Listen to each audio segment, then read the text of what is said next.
La mission locale Terre de Lorraine accompagne des jeunes de 16 à 25 ans dans leur démarche d'insertion socio-professionnelle.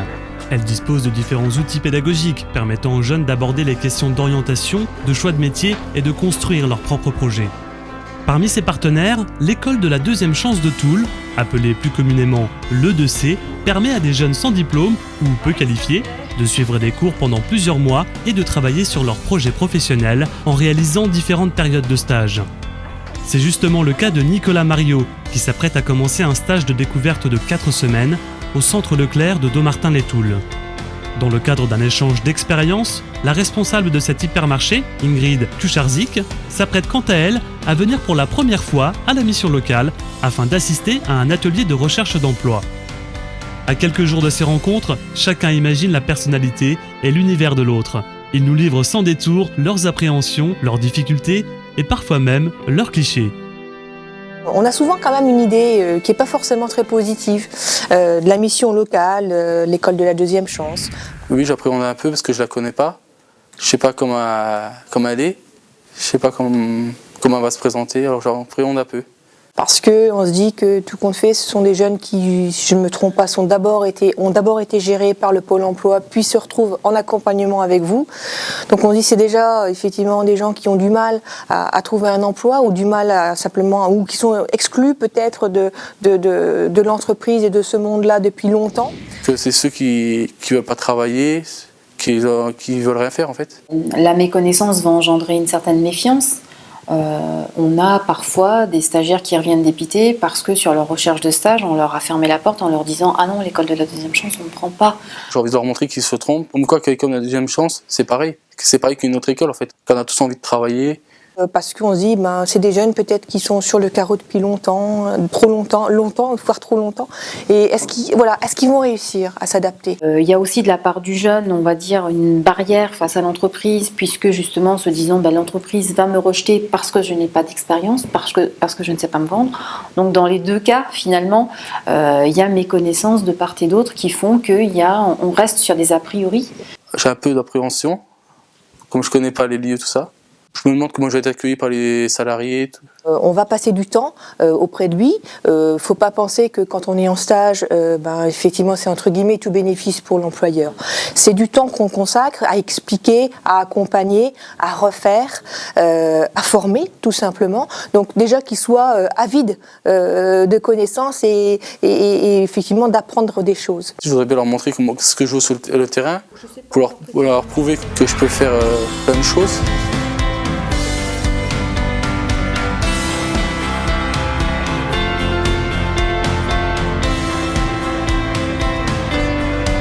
C'est vrai que la mission locale, c'est pas forcément un partenaire que je sollicitais jusqu'alors. Je sais pas vraiment ce que vous y faites. Qu'est-ce qu'une mission locale ? Donc, c'est une association à but non lucratif qui fait partie du service public de l'emploi. Elle privilégie le service de proximité. L'objectif principal de la mission locale est de permettre à tous les jeunes volontaires de 16 à 25 ans révolus, sortis du système scolaire avec ou sans diplôme, de surmonter les difficultés qui les empêchent d'accéder à un emploi et de tendre vers une insertion sociale et professionnelle réussie. Un jeune en fait qui veut intégrer l'école de la deuxième chance doit être au préalable inscrit à la mission locale et c'est le conseiller qui le suit qui, en fonction de son profil, effectivement peut nous positionner ce stagiaire. Donc c'est vrai que c'est important pour moi peut-être de découvrir les actions qui sont menées, les ateliers. Peut-être, si vous me permettez, je pourrais vous donner un avis aussi extérieur. Et en tout cas, je pense que ce sera aussi enrichissant pour moi de voir ce qui est mené par vous-même et par vos équipes. On essaye justement d'être le relais parce qu'on essaie aussi de répondre aux besoins des entreprises en termes de recrutement. Donc, ce qui veut dire qu'il faut aussi que nous, connaissant nos jeunes, le profil en tout cas de nos stagiaires, on arrive à les mettre en relation avec l'entreprise. Intéressons-nous maintenant à Nicolas, à son parcours, à sa formation, à son projet professionnel et bien sûr à son stage au centre Leclerc. Nicolas est arrivé avec un projet en tête qui est de travailler dans les métiers de la sécurité. En parallèle de ces démarches, puisqu'il s'est rendu compte effectivement qu'il y avait certaines barrières qu'il ne pouvait pas franchir tout de suite, il a travaillé sur un autre projet qui est celui d'employé commercial. Il a effectué un premier stage qui s'est plutôt bien déroulé. Donc le but était d'aller approfondir ce domaine-là, avec la possibilité de faire un stage donc, au centre Leclerc de Dommartin. Voilà, aussi. Voilà. Donc le premier rayon, c'est celui-ci, c'est l'alimentation infantile. C'est aussi de l'épicerie. Ça se mange, Ça, je c'est sais pas du pas. produit. Ça, je sais pas. Déjà pour commencer, revenir sur les missions de ce jeune en intégrant l'entreprise. Donc il est venu découvrir le métier d'employé commercial. C'est ces gens qui vont venir tous les matins pour remplir les rayons, afin qu'à 8h30, quand les premiers clients vont rentrer dans le magasin, ils vont trouver un magasin propre, bien rempli, avec des prix. Donc au sein de l'épicerie notamment, puis après un passage sur le drive. Alors, par le principe que tu prendras, celui qui t'amène à 7h30, D'accord. qui repart à midi. Alors c'est ligne 4, Voilà. c'est celui en fait. Il est à 6h57. Ouais. La première journée que je suis arrivé, déjà je suis arrivé, il n'y avait pas de bus parce que le bus était arrivé en retard. Alors j'ai dû aller de Toul, du centre-ville jusqu'au Leclerc, à Dommartin-les-Toul à pied. Parce que je suis arrivé un peu en retard. C'est que pour le premier jour, ça ne le fait pas d'arriver en retard. Voilà, ça fait un manque de sérieux. Ça fait un jeune qui n'est pas motivé pour venir travailler. J'ai pu justifier ce retard. J'étais m'excuser auprès de la chef, tout ça. Elle m'a dit qu'il n'y avait pas de problème. Ouais, il fallait que je montre au patron comme quoi ça ne se répéterait pas dans la suite des stages, tout ça en fait. Mais après, ça ne s'est pas répété. On va faire des heures à 7h45. D'accord. Ça laisse le temps d'arriver. D'accord. Donc essentiellement du matin. Donc en général, on fera 7h30, 7h45 jusqu'à midi. En fait, arriver en retard, ça m'a mis quand même un peu en stress, parce que je me demandais comment ça allait passer pour le premier jour. Quand on accueille une nouvelle personne, il y a une phase de découverte. On apprend à se connaître mutuellement. Donc les premiers jours, c'est toujours, on peut dire, un round d'observation. Tu vas apprendre pendant ces 3 semaines, tout en découvrant chacune Quand des ils filles. m'ont présenté le magasin, ça s'est bien passé, la première journée. Quand ils ont fait tourner la visite des lieux, tout ça. Le stagiaire essaie de découvrir ses collègues, leur caractère, et puis aussi de communiquer en direct avec moi. Donc les premiers jours, c'est vraiment de l'observation. Puis après, le stagiaire, en général, commence à prendre place dans l'équipe. Sur le secteur épicerie, il a fait plusieurs rayons parce que le but, ce n'était pas qu'il reste figé dans un rayon, c'est qu'il puisse découvrir l'ensemble de mes rayons et aussi pour qu'il y ait un vrai intérêt pour lui. Il n'était pas là pour remplir mon rayon conserve. Le but, c'est qu'il découvre un métier. C'est pourquoi il est aussi allé sur le drive. C'est toujours lié au monde de la grande distribution, mais c'est une autre activité qui demande d'autres qualités. Et donc, c'est important d'avoir finalement 2 points de vue de 2 responsables et de savoir si effectivement Nicolas était fait pour ce monde-là. Après 4 semaines d'immersion dans différents services de l'hypermarché de Dommartin-les-Toul, chacun fait un premier bilan du stage de Nicolas, entre savoir-faire et savoir-être. Rapidement, effectivement, ce jeune a compris vite les mécanismes, a compris comment les basiques, en fait, il les a maîtrisés assez rapidement. Après, il y a toute une autre partie qui appartient au savoir-être. Et ça, effectivement, pour un jeune, découvrir le monde de l'entreprise, c'est pas forcément évident, parce que apprendre des basiques métiers, remplir un rayon, ça peut être facile. Apprendre la vie en communauté, la vie avec des supérieurs hiérarchiques, ça peut être plus difficile. Alors, ça se repose sur des choses simples, la volonté, le respect des règles, le respect d'une politique d'entreprise, d'un règlement intérieur. Et parfois, c'est des choses qui sont floues pour certaines personnes. Alors il y a un gros travail de savoir-être, alors là pas spécifiquement à Nicolas, mais par rapport à tous nos jeunes que l'on accueille, les savoir-être professionnels sont un frein énorme puisque de toute façon il y a comme une inadéquation entre l'image que le jeune renvoie et le potentiel dont il dispose. Donc charge à nous, formateurs ici, de travailler sur ces savoir-être professionnels afin de pouvoir les valoriser en entreprise. Des fois on tombe sur des gens bien qui, tout compte fait, n'ont pas l'expérience professionnelle, mais qui ont ces valeurs de respect de la hiérarchie, respect des autres membres de l'équipe, qui sont ponctuels, qui sont investis, qui essayent de faire de leur mieux. Et ceux-là, bien évidemment qu'on va les garder, parce que c'est la base. Et on peut avoir des gens qui ont l'expérience, mais qui n'ont pas ça, et qu'on ne gardera pas. Donc concernant Nicolas, alors Nicolas, on ne peut pas dire qu'il avait de la mauvaise volonté, loin de là, je pense que c'est quelqu'un qui a envie d'apprendre. Le problème, c'est se canaliser. Je pense qu'effectivement, il y a aussi un souci qu'on retrouve, mais chez plein d'autres jeunes, de maturité, le décalage entre le monde des formations, on est à l'école et quelque part, on peut acheter du chewing-gum, avoir des piercings, etc. Et le monde de l'entreprise, on doit se plier à des règles qui sont des règles de vie élémentaires. Mais voilà, on est dans un cadre de l'entreprise et donc c'est pas optionnel, il faut le faire. Donc effectivement, il y a eu des petites choses que je lui ai dites pour qu'il les corrige, il l'a fait. Le canadien, hein. Oh, genre de piercing. Alors le piercing, qu'est-ce qui s'est passé avec? Parce qu'en fait, le piercing, pour la montrer au client comme quoi, quand on est propre sur soi-même, il faut enlever le piercing pour faire une bonne image. Parce qu'il est trop voyant en plus. Oh, je vais l'enlever. Ça te pose pas de soucis? Non, ça pose pas du tout de soucis. J'avais déjà prévu le coup de l'en retirer s'il fallait. Voilà. Me voilà sans piercing. Tu te sens pas trop connu? Un peu. J'ai jamais enlevé depuis que je l'ai. Ça fait combien de temps que tu l'as? Ça va faire, si je réfléchis bien, ça va faire 2 ans.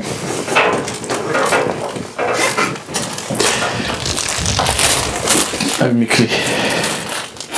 Chez Cora, on t'avait pas demandé? Chez Cora, on m'avait pas demandé, on m'avait dit que ça posait pas de problème. Parce que pour eux, c'était pas trop grave d'avoir un piercing. Mais tu comprends quand même. Oui, je comprends qu'il faut le retirer, ça c'est normal pour l'image du magasin. Il est important quand même toujours être là, si Aurore te le rappelle, coiffé, rasé, tu vois, tous les matins tu te regardes, c'est important, coiffé, souriant, le cutter, les chaussures, rasé, voilà. Donc ça, c'est leur mission globale, c'est-à-dire prendre et les produits de la réserve et les produits de l'arrivage pour que le rayon soit plein à l'ouverture du magasin. À l'ouverture du magasin, le rayon doit être présentable. C'est-à-dire que quand tu arrives, voilà, il faut faire une ravance pour qu'à 8h30, quand tu te mets comme ça sur le côté, ton rayon il fasse une ligne. C'est-à-dire que quand on travaille, on est concentré, on ne se disperse pas et c'est vrai qu'on constate chez nombreux jeunes la facilité à se disperser, à beaucoup parler, à raconter les week-ends. C'est bien, mais il y a des temps adaptés pour ça, c'est des pauses et il faut pas se disperser. Donc c'est vrai que Nicolas avait ce petit défaut-là, mais je dirais Nicolas comme d'autres. Donc il faut être concentré sur ce qu'on fait parce que derrière ça se joue aussi l'intégration au sein d'une équipe et donc une équipe n'a pas besoin d'entendre des bavardages qui ne servent à rien.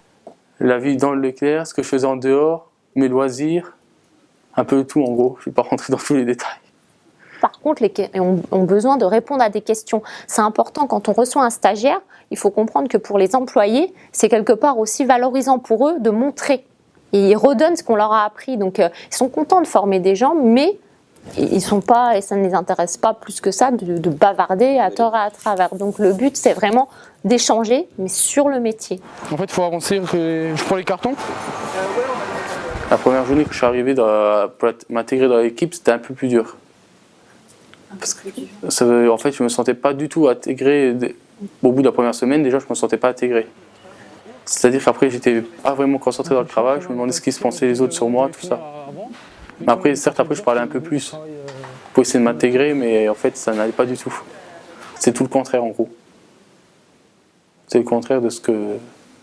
Pour eux, c'est pas bon du tout. Voilà, ça c'est mon mode de fonctionnement et j'y tiens. Donc pour les stagiaires, c'est pareil. Et puis voilà, on a échangé ensemble, on a fait un bilan, on va dire post-stage. Effectivement, tous les points que j'ai soulevés avec lui sur l'aspect un peu plus négatif, il en est conscient. Apparemment, ça lui a déjà été reproché.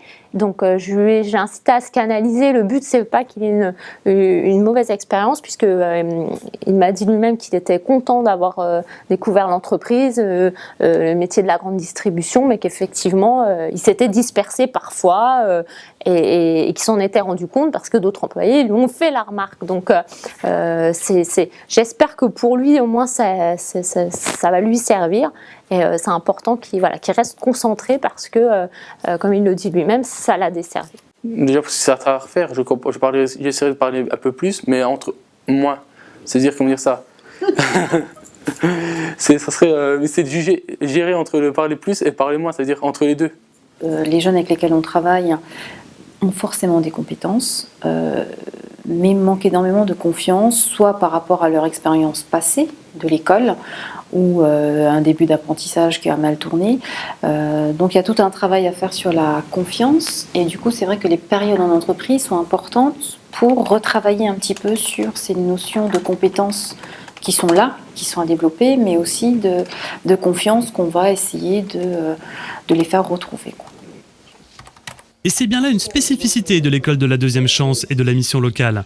Ces structures travaillent sur tous les freins qui empêchent les jeunes d'accéder à l'emploi. Que ces freins soient personnels ou professionnels, on parle alors d'un accompagnement global. Nous privilégions donc l'accompagnement global afin de les aider dans leur construction personnelle en tant qu'adulte en devenir et aussi en tant que futur professionnel. Le jeune, on va le prendre dans toute sa dimension avec toutes les problématiques de son environnement, donc problématiques sociales, familiales, de logement, etc. Et on privilégie 2 ateliers vers l'emploi. Le premier qui est l'atelier d'orientation professionnelle, qui permet à un groupe de jeunes volontaires qui rencontrent des difficultés de recherche d'emploi, qui sont un peu perdus, qui ont subi des échecs tant au niveau scolaire que professionnel, et on les aide à reprendre une dynamique, à retravailler un projet réaliste et réalisable. Pendant 4 semaines, ces jeunes vont être amenés à développer la confiance en eux, à travailler l'image qu'ils ont d'eux-mêmes. Ensuite, on les aide à se projeter sur un emploi, sur un métier. Pour ce faire, on travaille aussi la prise de parole. Ils seront amenés aussi à analyser leur attitude, leur comportement et à les remettre dans le contexte de l'entreprise. Et ça leur permet aussi de réapprendre à vivre en collectif, de réapprendre à se lever de bonne heure, et permet également de rencontrer des professionnels, de leur poser des questions sur les métiers et de se faire un peu plus une idée de ce qu'ils peuvent faire et de ce qu'ils ont envie de faire. Parfois on a des besoins et parfois on n'en a pas, donc c'est très aléatoire. Donc si on a un besoin, on va gérer rapidement les demandes parce que effectivement on va essayer de trouver. Je ne connaissais pas du tout le fonctionnement de la mission locale, donc j'ai appris beaucoup de choses. Donc effectivement c'était une immersion intéressante parce que j'y ai vu des ateliers, différents ateliers. On m'a un petit peu expliqué ce qui était proposé, donc j'ai trouvé que c'était vraiment intéressant, très riche. En fait, quand Mme Duchoirzy qui est arrivée à la mission locale, je vais présenter à Sébastien, vous montrer c'était quoi la mission locale, comment ça se passait, la recherche d'emploi, comment ça s'est passé le jour de la recherche d'emploi, le lundi matin. Bonjour tout le monde. Bonjour. Monsieur, bonjour. C'était vraiment super pour les jeunes parce que c'est quand même un ensemble de services gratuits pour eux. C'est vraiment un plus, avec des gens qui s'investissent vraiment pour essayer de faire en sorte que ça se passe bien. Donc j'ai trouvé que c'était vraiment, vraiment un service large, et tous les jeunes qui sont à la mission locale devraient, à mon avis, passer par tous les ateliers parce que c'est vraiment un plus pour trouver un emploi. Elle a intervenu sur les jeunes qui voulaient savoir comment les patrons réagissaient quand ils recevaient les motivations, tout ce qui était CV. Comment il fallait se comporter en entretien en face d'un patron. Qu'est-ce que ça peut être pour l'employeur savoir-être ou qu'est-ce qui attend un entretien. Si vous voulez profiter dans l'intervention pour avoir des réponses, j'irai là à bâton rompu, n'hésitez pas. C'est bien, parce qu'en fait ça nous apprend des nouvelles choses qu'on ne savait pas, comment réagir devant des patrons, comment réagir en entretien, les gestes qu'il fallait pas faire, la façon de s'habiller. Elle donnait des conseils comme qu'est-ce qu'il fallait marquer sur un CV, qu'est-ce qu'il fallait écrire, pas faire écrire ça par une autre personne, parce qu'elle voit la différence entre écriture de fille et écriture de garçon. Tout compte fait, il ne posait pas beaucoup de questions. C'est peut-être plus moi qui en ai posé en disant oui, mais alors, et c'est quoi votre objectif et c'est quoi ce que vous voulez faire? Parce qu'en fait, ils n'ont pas cette démarche de se dire qu'est-ce que je veux, d'où je viens, où je vais et qui je suis. Important. Au fur et à mesure que l'on avance dans le parcours, nous on apprend à connaître le jeune et pour lever ces freins-là, il y a notre intervention, mais il y a aussi toutes les personnes qui gravitent autour, c'est-à-dire on va avoir des intervenants sur la valorisation de la personne, on va avoir des intervenants en communication et gestion du stress. Donc essayer vraiment de travailler et d'axer selon les stagiaires, puisqu'ils n'ont pas tous forcément les mêmes problématiques et les mêmes difficultés, axer selon les problématiques des uns et des autres. D'accord, ok. Je pense à cette petite jeune là qui était toute mignonne, là, qui était toute réservée. Et tout compte fait, elle allait droit à un entretien sans savoir précisément ce que recherchait l'employeur. Appelez votre ami et puis demandez-lui précisément en quoi consiste le poste. Parce que sinon, vous allez vous vendre quelque chose et à tout compte fait, ça ne sera peut-être pas ça qu'il cherche. Quoi. Donc, vous allez vous faire vos tests psychotechniques, ça sera peut-être super. Mais si vous n'êtes pas vendu sur le bon poste, vous réduisez forcément vos chances d'être retenu. J'insiste là-dessus pour que vous vous rendiez compte. Vous vous mettez dans la peau d'un employeur, vous allez recruter quelqu'un. Si ce quelqu'un-là, il n'est pas capable de vous dire pourquoi il est là, s'il n'est pas capable de savoir qui il a en face de lui, s'il n'est même pas capable de savoir ce que vous faites, vous le recrutez? Bien sûr que non. Alors j'étais quand même très surprise, voire peut-être même un peu déçue du comportement de certains jeunes, à qui, tout compte fait, on offre vraiment un service de qualité. Et vraiment, je réinsiste, c'est gratuit en plus. Je veux dire, c'est vraiment des gens qui s'investissent pour les aider à trouver du travail, pour effectivement leur faire passer des messages. On parlait des valeurs, c'est vraiment ça. Et j'ai vu des jeunes, parfois, pas tous, mais quelques-uns, qui venaient là parce qu'ils sont pas ailleurs, simplement. Donc pas avec cet esprit, je m'investis et puis je fais en sorte de mettre toutes les chances de mon côté, de trouver un emploi derrière.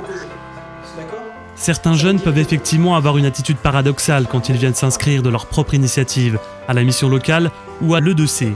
Ils sont à la fois volontaires pour travailler sur leurs difficultés et sont en même temps parfois passifs ou peu concernés pendant les rencontres et les ateliers. Mais cette contradiction s'explique souvent par la raison pour laquelle ces jeunes sont justement venus chercher de l'aide. Une difficulté à se prendre en main, une perte de repères, de confiance ou de motivation. À la fois, ce n'est absolument pas à l'entreprise de considérer ces difficultés, et même au contraire, que les employés soient issus de la mission locale ou pas, c'est en ne faisant aucune différence et en ayant le même niveau d'exigence qu'une véritable insertion socio-professionnelle est possible. C'est vrai qu'on restera sur la même démarche, c'est-à-dire que, j'ai des jeunes chez moi qui viennent de la mission locale, que je ne différencie pas des autres d'ailleurs, parce que c'est des gens sérieux, motivés, qui s'impliquent dans leur métier, qui s'impliquent dans l'entreprise, et ce seront les critères que je retiendrai si demain on est amené à travailler ensemble dans le cadre d'un recrutement. Ces valeurs d'implication, de motivation finissent par être intégrées par la majorité des jeunes qui passent par la mission locale Terre de Lorraine ou l'E2C. Les chiffres sont encourageants. Il faut savoir qu'on a un taux de réussite qui est supérieur à 50%. Taux de réussite positive signifie une sortie sur une formation qualifiante, type CAP, voire Bac Pro, ou alors de l'accès à l'emploi direct. D'accord, oui, parce qu'au départ, on était parti sur